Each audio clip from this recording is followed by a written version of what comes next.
Hi folks, this is Leo Loche, and today I want to talk about how to be a helpful friend when one of your friends has had or is going through a crisis. The key point is really imagine yourself in their situation.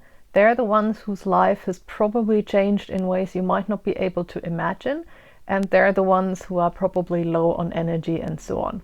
So whatever you do will have to help lift them up, and whatever solutions you propose or whatever way you want to get active needs to make it easier. This is likely going to be a little bit awkward, but it's going to be a bit more awkward for them than it is for you. So contain your awkwardness and don't make it their problem, their situation. You might not get thanked because your friend might not be in that space, but do the right thing anyway, please, and someone else will hopefully repay you on the other end. Keep your relative privilege in check. Your friend might, depending on what happened, your friend might no longer be in the same lifestyle bracket and they might not come back. And it really sucks if that happens to you. So keep that in mind as you're suggesting solutions and so on.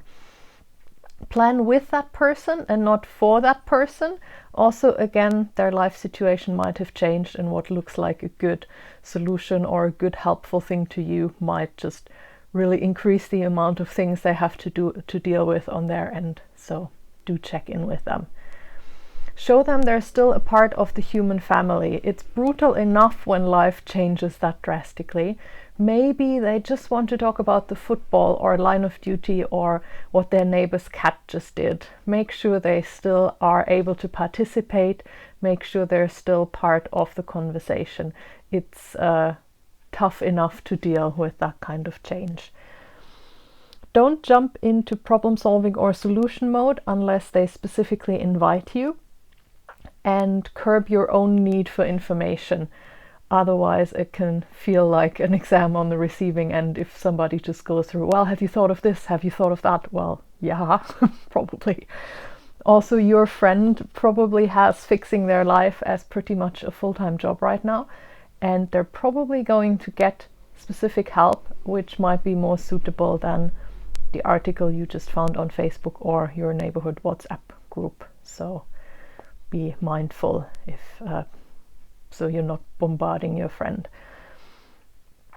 Go easy on platitudes and stuff like, oh, every cloud has a silver lining, blah blah blah, because very often, quite frankly, this is a lot more about you easing your own discomfort with the situation by making light of it than actually doing something that helps your friend. Because if you're in a difficult situation and somebody says that this will not make you feel seen or heard, it will just make you feel annoyed, quite frankly. So please don't do that. No sales. Honestly, I can't believe I have to say this, but social media can be such a mess. This is really not the time to tell your friend that your other friend is running this amazing program on money consciousness or, whatever it might be. That is really not the time to lean in for an upsell. I'm assuming, obviously, you are a friend. I know social media can be a little bit confusing on that. The other thing, go easy on diagnosis unless you're specifically trained or qualified to diagnose people.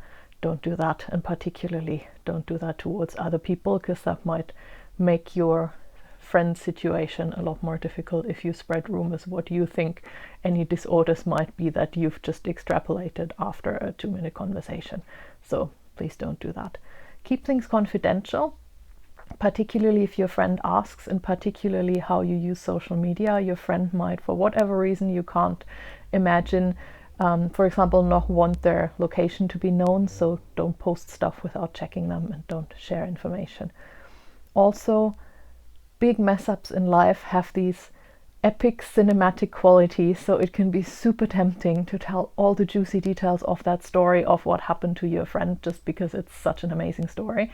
The thing is, though, it's not your story, it's your friend's story. So if anybody should be telling that story, it'll be your friend, and they probably will at some later point in life, but timing and so on is not really up to you. Respect boundaries. That's both true for yourself as well as for your friend. So this means particularly if you're in a helping profession in your day job, don't drag your friend into a coaching conversation or try out whatever latest intervention you just learned.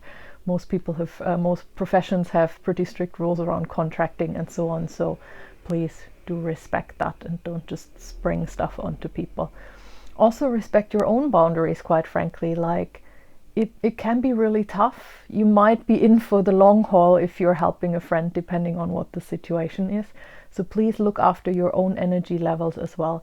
You will not be able to expect it to fix everything, to pay for everything, or whatever else might be going on. So you can't pour from an empty cup. So do look after yourself as well.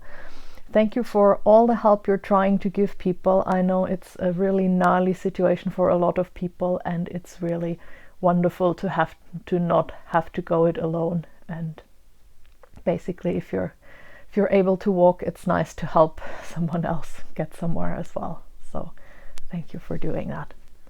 This, by the way, is a bonus chapter in my upcoming book, The DIY Phoenix, which is about keeping going when times are tough. And I've added a bonus chapter because I'm assuming a lot of friends will be also reading that basically on behalf of others or because they want to support.